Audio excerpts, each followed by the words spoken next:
You are very inappropriate. I like being inappropriate. Broadscast is entertaining. Come on, if I can't mess with you, this is not going to be fun. Broadscast is thought-provoking. That is a riveting revelation, Ms. Goldman. Broadscast is unexpected. Who do you like better, the person that people think you are or the actual you? Oh, God. Because they're nothing alike. Broad topics, broad minds, broad hosts, but not just for broads. We are man-friendly. I hope to be. I am man-friendly. I can't say the same about Kim. Wait, that sounded bad. This is Broadscast with Kim Goldman and Jackie McDougall. Welcome to Broadscast. Hey, welcome. Hey, Broad Squad. What's going on? Hey. Isn't it we've been doing this how many, like 120 episodes, and it's like, what do I say? What do I say? How do we Do you start get the nervous show? before we go live? Do you ever get nervous? I do actually. I get a little nervous because, unlike a lot of podcasts out there, we don't edit. Oh. And so, we very rarely edit. And so I just a huge shout out to people who've been listening to us via radio for quite some time. We have actually decided to drop the whole radio side of things and just podcast because it gives us a lot more freedom and ability to go as long or short as we want, not have to worry about any of those rules. And we can say adult words. We can say grown-up words. But also it gives our guests the option or the opportunity to just be themselves and say and not have to monitor themselves or edit themselves. And so we find it to be, it works for us to not edit the show. So yes, to answer a very long answer to your question, I do get a little nervous sometimes because, we make mistakes. And yeah, this is just us though, being naked. Like we're we're just naked. Are we And naked? so, yeah, well, here we never know. are naked in the studio. No, but I mean, I kind of like it because I'm not worried about like saying something. And if we screw something up, it's just like, that's how our normal conversations are, like in real life. Totally.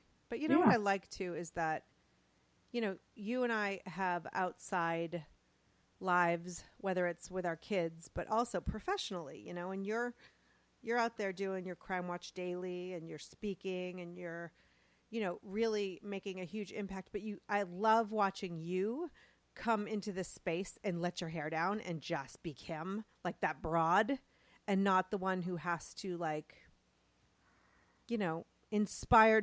And I think by not trying to inspire, you inspire even more, if that makes any sense at all. Oh, thanks. So That's nice of you. I'm just noticing on that end. And I just think, we get to, my husband and I were talking about podcasting and podcasts last night. And he was talking about how sometimes when you're so busy and you've got like kids going on and life going on, or just whatever it is that you have going on in your life, that you get in the car and you get to listen to a podcast where two people are just talking or more, you can kind of feel like you went out for a drink with somebody without right. Kim, the dog, damn it. You know what? He's like, Ray, don't edit. So this is so today, speaking of us having lives, you and I are not in studio together today. So I am babysitting my dogs who cannot decide if they would like to be in the house or out of the house. So when they're in the house, of course, they hear the yapping chihuahuas next door. And then they see squirrels running or birds or just air, basically, causes my dogs to have conniption fits. So then they bang on the door and it's just a hot mess. So they're either going to bang on the door inside the house or outside the house. So Right. Yeah. So I love that you said babysit, like you're a guy. You're babysitting I know. your dogs. My kids. Oh, yeah. Hey, so couple things. Number one, we always continue the conversation after the show in our Broad Squad group on Facebook. So please join us over there. Just hit, facebook.com. I mean, if you don't know how to get to Facebook, we've got bigger problems than joining a group. Do you remember the days when you used to have to say www.facebook? People still do. And they're like, follow us at. But the group is called Broad Squad. I mean, you can always follow our Facebook page, Broadcast there as well. But I think you get a lot out of that Broad Squad group, and talking about some of the topics we discuss on the show, we can talk about them after. Because we want to hear from other people and I was talking to someone earlier who said she listened to our recent episode and we were talking about Ivanka Trump and the dress and the whole thing. And we talked about that in the Broad Squad group. And she was like, yes, I was leaning forward in my car, like wanting to agree with you, So now you could just go in the group and talk amongst us. Wow. Pretty exciting. Good for us. It is very exciting. But also you can subscribe to us on iTunes and wherever you listen to podcasts. But this is the self-promotion part of the show, people. Well, it's the way to listen to, because I realize it's less self-promotion and more like, oh my gosh, we have had like 100 incredible broads and some bros on our show over the past couple of years. And there's so much information in there. And right. But if they're listening to us now, haven't they already done one of the things that you told them they could do? Not necessarily, because you could be finding it through a tweet or Facebook or I'm just saying every Apple iPhone or iPad has that podcast app on it. Just find that app, search Broadcast, and hit the subscribe button, and then you don't have to ever go find us again anywhere. So anyway. And if you're like part of the other side of the world who uses the Samsung, Jackie was really good about creating a little map to find the podcast app on the Samsung. So if you go to our page too, I think you put up those images. So yes. The second class Samsung citizens say that 5 times fast. Yeah, which I happen to be. There is a pathway for you to get to us there too. Yes, because there's like Google Play, Google Music Play. There are podcasts there, and we can do it there. So, all right, now we need to get to our topic. So let's have our voiceover guy. Hold on. Yeah. And now, Broad Topics. Thank you, Andrew Bowen. Broad Topics. So, we got to talk about the fidget spinner. Oh gosh. It's like, yes, we have one in our house. You do? Yeah. It's the new my bottle son flipping. Me. Oh my God. Is it though? I don't know. Talk to me. Do you know what the fidget spinner is? Why don't you tell everybody? My son comes down. So for those people that listen, my son is a teenager and can't be bothered with me anymore. He has reached the age where everybody else takes his time away. However, when he wants something, he is very chatty, very loving, and very communicative. So my son came down on a weekend after I begged him to watch basketball with me. He didn't want any part of it. He came down and showed me websites about the fidget thing, flippin' fidget, whatever, how much it costs. He was trying to, cajole me into buying him one. I'm like, I'm not buying you one. I'm like, here's a rubber band, spin it around your finger. Like, yeah, that's the look I got, the hooking and and he's like, yeah, it did not work. And so by the end of the half an hour, my son was too cute for school that I ended up agreeing to let him buy the stupid thing with his own money, however. And he shipped it from Fidget King USA. Fidget King. Fidget King. Fidget King. It was the longest week of our life. Every day, Sam was tracking it on USPS.com, wanting to know where it is. He was telling me that it was in Georgia. Now it's in Alabama. Now, he was tracking. He could not wait to get the stupid Fidget King. So the Fidget King comes. He's jumping up and down. He opens it up. Fidget splinter. Yeah. And he told me that if I keep calling it the Fidget King, that people are going to make fun of me. So, so he gets the fidget spinner and he puts it. He's like, look. And literally, it's a piece of plastic that he puts between his two fingers and it spins. And it's everywhere. That's it. Everywhere. Yes. And he says, Mom, it's for kids that have ADHD and, it helps with your attention span and with focus. And I'm like, so does tapping on your knee. So does flicking your fingers. Like, why did you need a fidget thing for $15? Wait, you paid $15? $15. Wow. It's funny because I've been seeing this discussed and how it's being banned in schools because, it's driving teachers crazy, which, something that started as a tool for maybe a kid who has to kind of do something to stay focused. Right. We all had that kid in the class who would click his pen, over and over and over again. Yeah. I think it's maybe a tool. Nervous thing. Yeah, but a tool that could help. Oh. But it's funny that people are so up in arms. So I just ordered 3 of them because they were like $7 and who cares, But it's funny how people are getting so crazed. And it made me think back of like some of the things that we had to have as kids, like a pet rock. Yes, exactly. My first example. And it's like, who are we to judge? You know? Did we? Yeah, I hear you. That's why, like, a part of me was like, I was listening to him give me all of the reasons, and part of it is just all in the presentation. I mean, at the end of the day, you know, listening to him butter me up and sweet talk me and show me the websites he found and justify all the reasons he needed this stupid thing.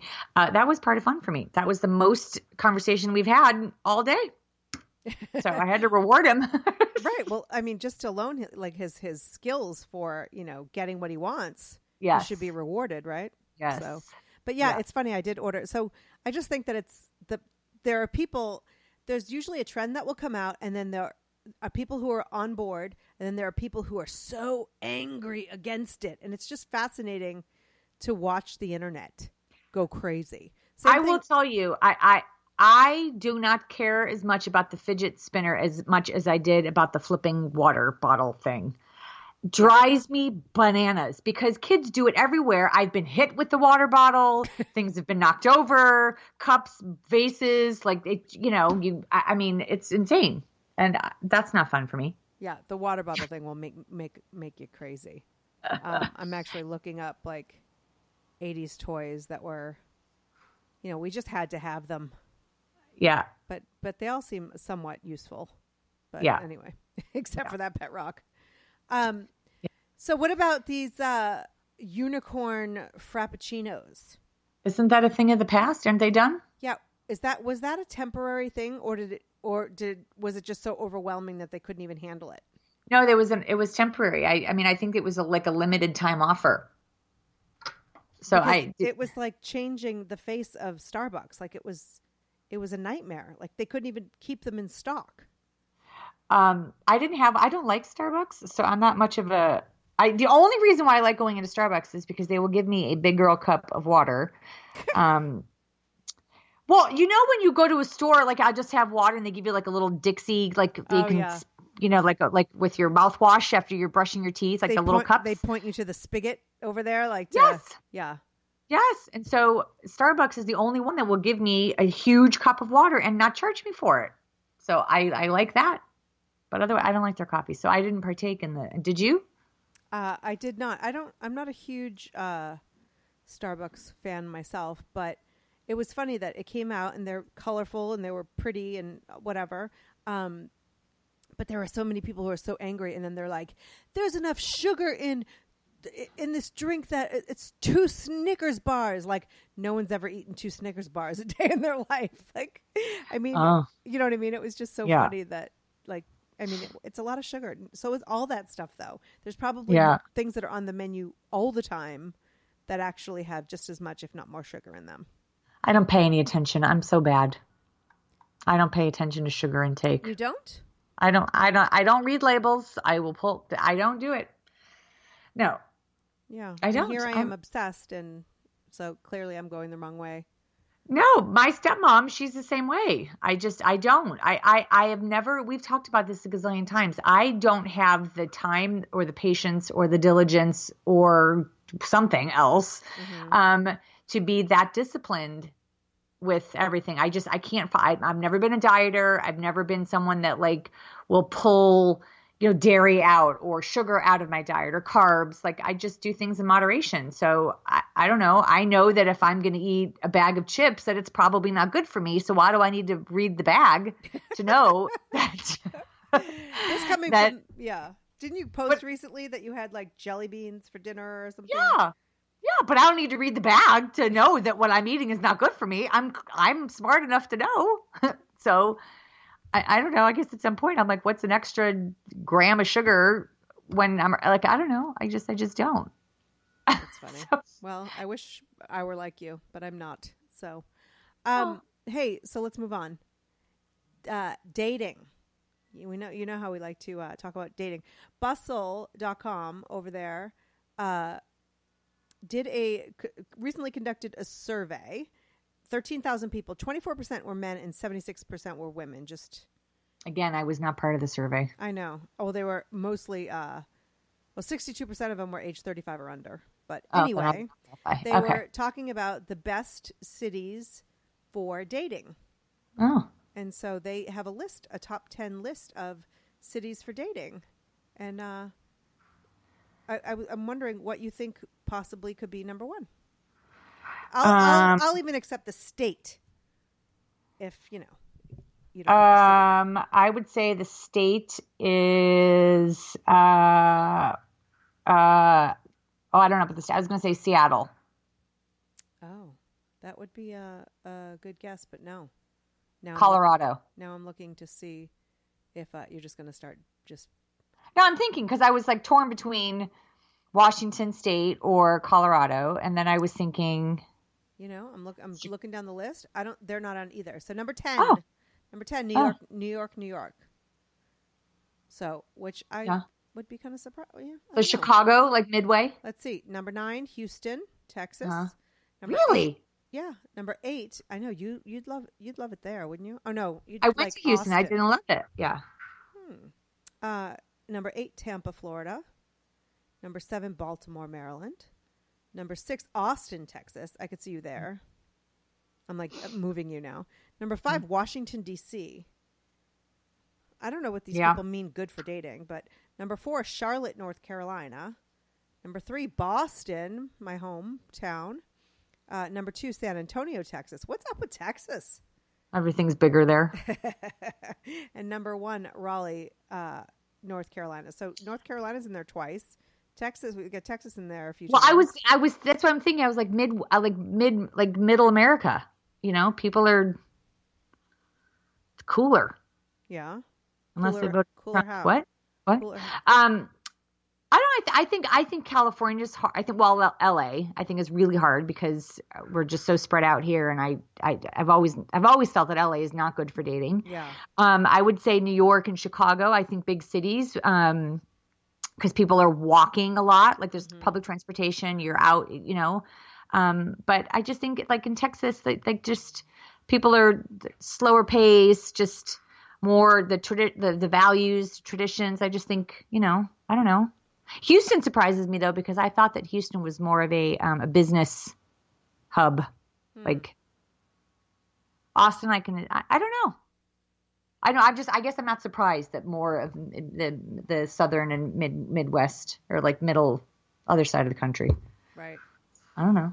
Yeah. I mean, you're right about LA is terrible. Yeah. Because I think that, even like, where we live in the suburbs is, you get in your car and then everyone pulls into their garages and their garage door closes and like, you don't even know your neighbors in many parts, never mind public transportation or anything like that. Right. So I don't know. So are you going to move to? I'm curious what our Broad Squad feels like, in their city, if it's a good city for dating. So we'll have to ask over there. So head over to Facebook to our Broad Squad group and join us in that conversation because I would love to hear where you live and what dating is like. Because I think dating kind of sucks everywhere, pretty much. Well, yeah, I don't know. I see. Listen, when it was the big joke of the weekend when I went to Stagecoach that everybody was coupled up, and I was like, that guy can get a girl, and that girl can get a guy, and I got nothing. So you know what? Who I was guess that guy in the photo? I'm sorry, but you had some photos with a guy in it. Who was that, Kim? I had 2 pictures. Our friend Tim, and our friend Bobby. Well, they were handsome. Are they single? I'm calling you out right here. You always do. Tim is married, and Bobby is an old friend, and I think he's newly single. Yeah. Not for me. No? Not for me, no. Okay. All right. No. What are you going to do? Nothing. Hey, so Trump, I don't know if you've heard of him. He's our president. What? Yes. His administration has pulled Michelle Obama's Let Girls Learn program. Yeah. She launched that to promote education for girls around the world. And according to CNN. Along with the Peace Corps, by the way. I mean, it wasn't just like, it's in conjunction with the program with the Peace Corps. Oh, yeah. And the United States Agency for International Development. It drew on funding from the private and public sector to promote girls' education in developing countries around the world. In its 2 years of existence, it raised over $1 billion to help girls in over 50 countries. Mm-hmm. So, yeah. He also went after her food program, her healthy food program, too. I think think that's being cut, too.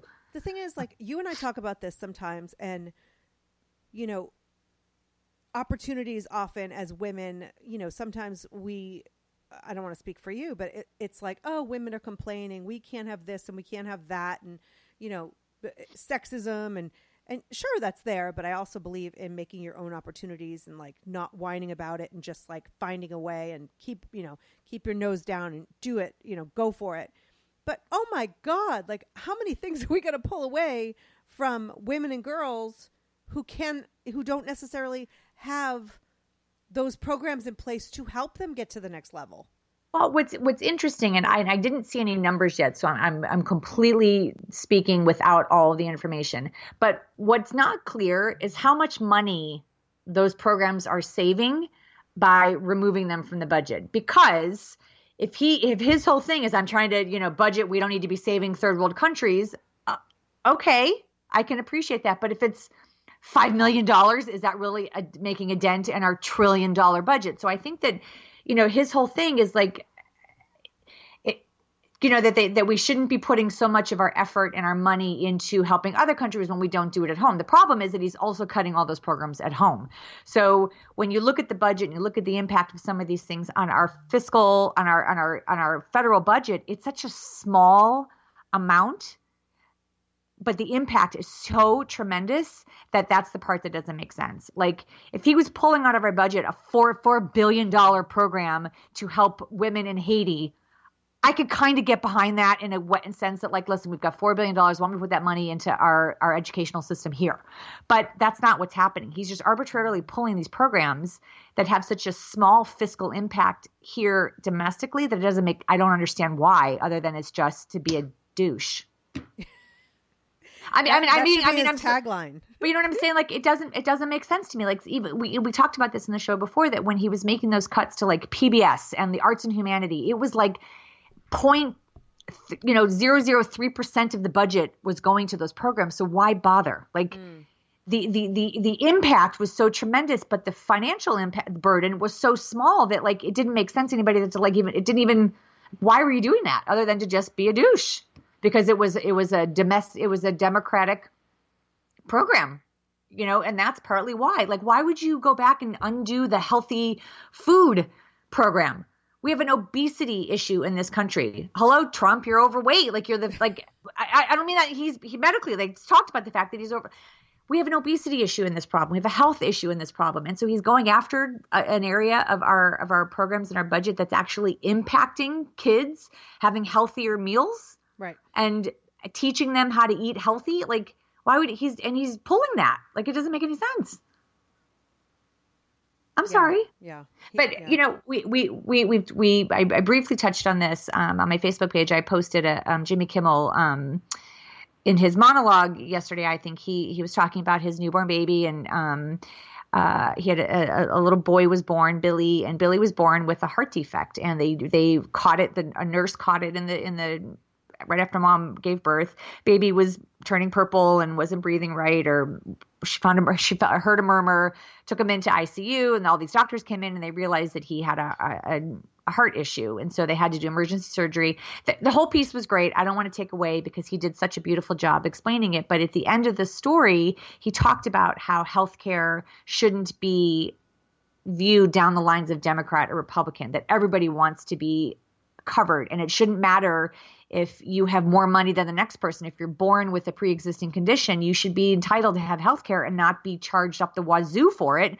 Because Billy, for example, was born with it. He didn't develop it 20 years later. Like, right. And so this was this beautiful speech that he gave about how, you know, why does everything have to come down to party lines? If something's working, why wouldn't you just leave it? It doesn't matter if it's party specific. Because that's what they're doing. That he wants to piss on everything because it's like it shows that he has power. It's like you're already the president, right? You know, who doesn't know why the Oval Office is oval and doesn't understand how come no one's questioned the Civil War in the last 100 years. Like, I mean, he's a buffoon. But anyway, that's not what your point was. No, but I mean, the point is that he is out there, you know, pulling things like this, and we're at a time that we as women need to work harder and harder and harder to mentor and support these young girls and women who are going to be following in our footsteps. Yeah. You know what I mean? Like I have not been to, we've discussed this, ad nauseum, but like neither of us have been at any marches, and I don't like hashtag things with not my president or resistance but at the same time, the one thing I think you and I both have in common is we can't just sit there when we feel like someone is being like, someone's doing someone else wrong. Right. And out there, the things that are happening right now to people who without support otherwise will not be able to live their lives or to be contributing members of society, we have to stand up. Right. And I guess I just go back to what I've always said. Like, I understand the differences between the two political parties, and one thinks you should have more handouts, one thinks that you should have less. But at some point, don't we just connected and united by the fact that we all just want a decent life? Like, why are we not championing that for each other? Like, I guess I don't understand. So taking away some of these programs that may cost a little bit of money, but if the big picture is that somebody across the world is getting help and assistance, doesn't that make it better for everybody? Like, in the long run, that person then is going to, be able to get a better education, get a better job, be a more productive member of society, pay taxes, pay into social security. Like, it all comes around full circle. Right. So why would you cap someone at the knees at such a young age when they don't have resources? I get that maybe you don't want to keep supporting someone in their 50s who's just can't pull it together and, is old enough to know better and blah, blah, blah. And we don't want to keep doing, having programs recycle people that can't make own decisions. But when you're 6, 7, 8, 10, 12, and you don't have a system in place that provides, stability and accountability and resources for you to get going in your life, why is that a bad thing? I don't get it. And it hurts my heart. Like, you're absolutely right. And I don't care if it's here or if it's in another country. Like, we're all in this together. Like, forgetting about Democrat or Republican, like and that's the part that bothers me so much. That it always comes down to these stupid, I'm a Democrat, you're or a snowflake or liberal, or like, just we're people. We are people. Right. And it's funny because people use the word liberal like it's like the F word. I mean, it's just the way it's thrown around. But I agree with you in that I don't necessarily think we should be able to sign up for help and then live off that help forever. I think there should be programs in place to help you get on your own 2 feet. I think there are people, young adults aging out of foster care who have no idea how to navigate the world. And you know what? Maybe they could use a little bit of help, but they should have been getting like, if you have kids in foster care, they should be getting this guidance and these programs to kind of teach them how to navigate the world before they leave. Not just dump them out into society when they have no skills. Well, I think this is where I get to be a little bit conservative or a little bit more Republican thinking. Like, I absolutely agree with that as well. But I think our programs to help people are broken. I think that people can live off of it forever and there's no accountability.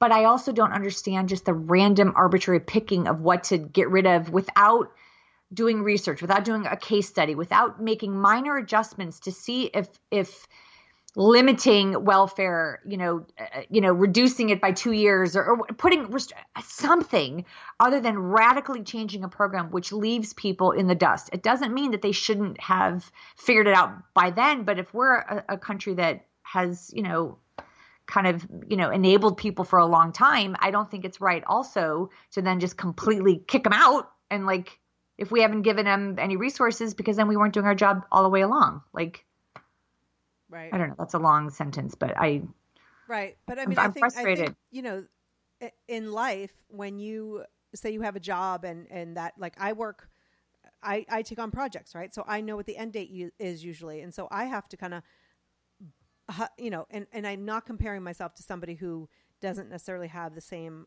opportunities in life.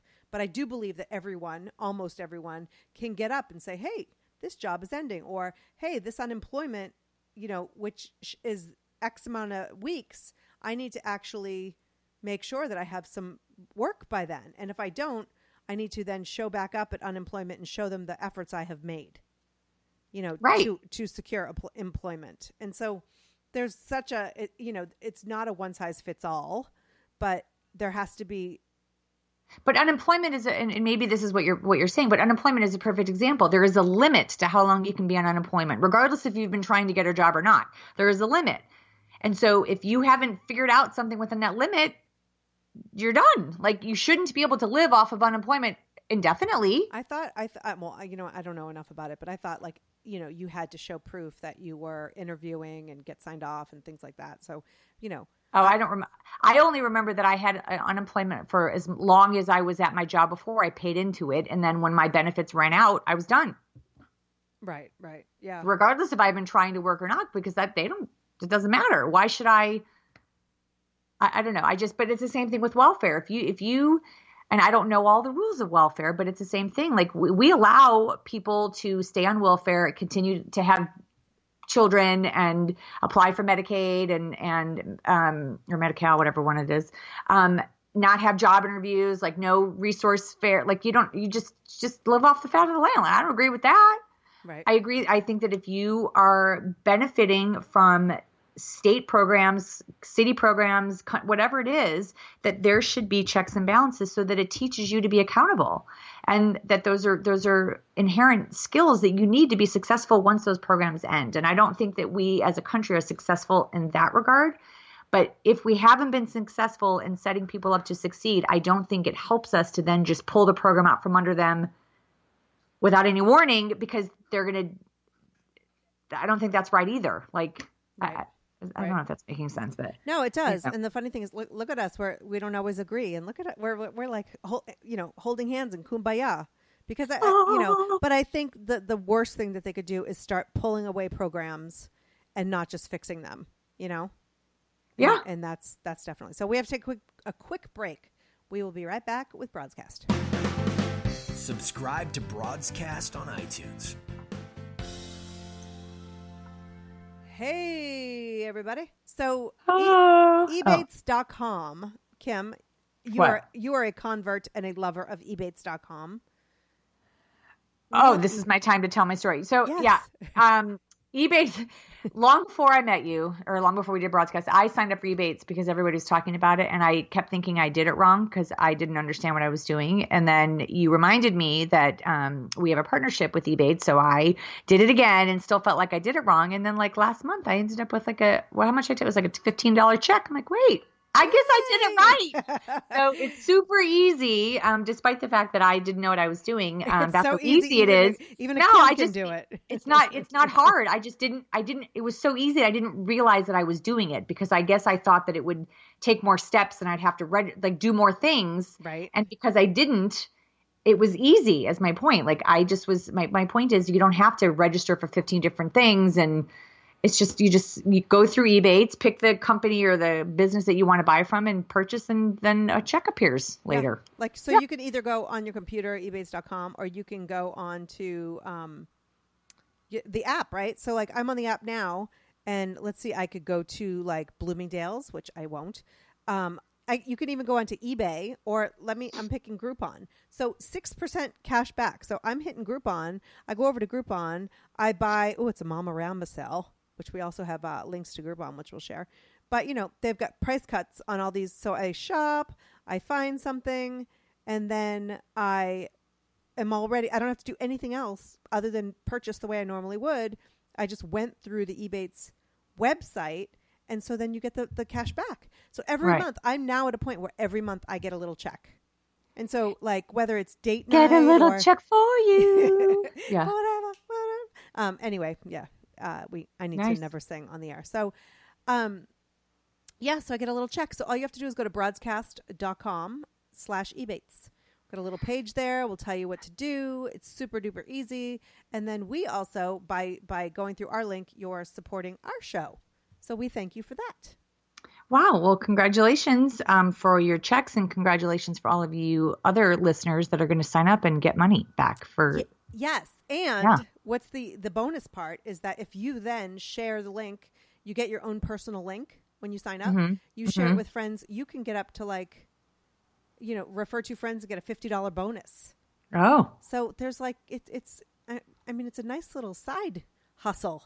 It's a little side dish. A little side dish, yes. So another way you can support Broadscast, and we are so very grateful to our supporters over there, like Julie and I'm gonna come up with the other one.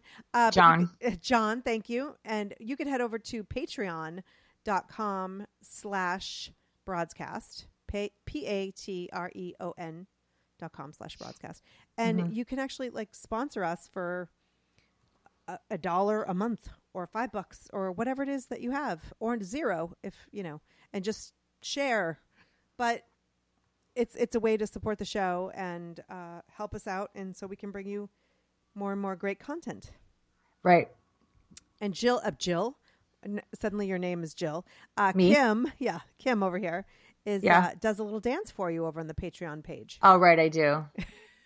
So oh my God. If that doesn't earn us $1 a month, I don't know what will. Oh, just $1. Just $1. Yeah. $1. So you can do that over there. So anyway, coming up next week, we've got our Mother's Day special. And we would love to hear from you. Kim, tell them what they've won. They have won an opportunity to call into the show or to leave a message for a woman, a mom, an aunt, someone that you think is a kick-ass mama, to leave messages for somebody else, to nominate someone. We like to do shows that highlight the kickassery of moms across the world. So we've had such great shows in the past, and we always like to make sure that we highlight some special people that have changed lives, whether it's our own or people that you know that have made a difference in your life, or just someone that you don't think gets enough credit for a job well done. We had kids call in, our kids actually. Yes. So we have a phone number that I know Jackie's going to repeat because I can't remember what it is, but you can leave a message. You can go to our broadcast page on Facebook. You can nominate somebody. You can send us an email at broads@broadcast.com and tell us the name of someone. Tell us why you think they should be nominated as a kick-ass mom. And we will figure out how to feature them on our upcoming show. Yes. So whether you want to, like Kim said, have somebody featured as on the show, or you just want to send them a little message that will roll in some messages to moms. The number's 310-570-2922. Again, 310-570-2922. Or you can email us at broads@broadcast.com, which you said. So that's exciting. It is exciting. And I just love, it'll be a smorgasbord of awesomeness. You know? It will be. It usually mom is. awesomeness. Yeah. So, momassery, yeah. Mm-hmm. We'll just spend the entire hour turning regular words into having mom in it. That'll be the whole show. It'll be mom-rageous. It's going to be out mom standing. Mm-hmm. Mm-hmm. Anyway, that's it for today's show because clearly we're drunk or run something. out of, yeah. But again, email us broads@broadcast.com. Call our hotline at 310-570-2922 and head on over to Facebook to our Broad Squad group and join us in more conversation. And we will catch you next week for the Mother's Day episode. Peace out. You are listening to Broadscast. For more from the Broads, head to broadscast.com.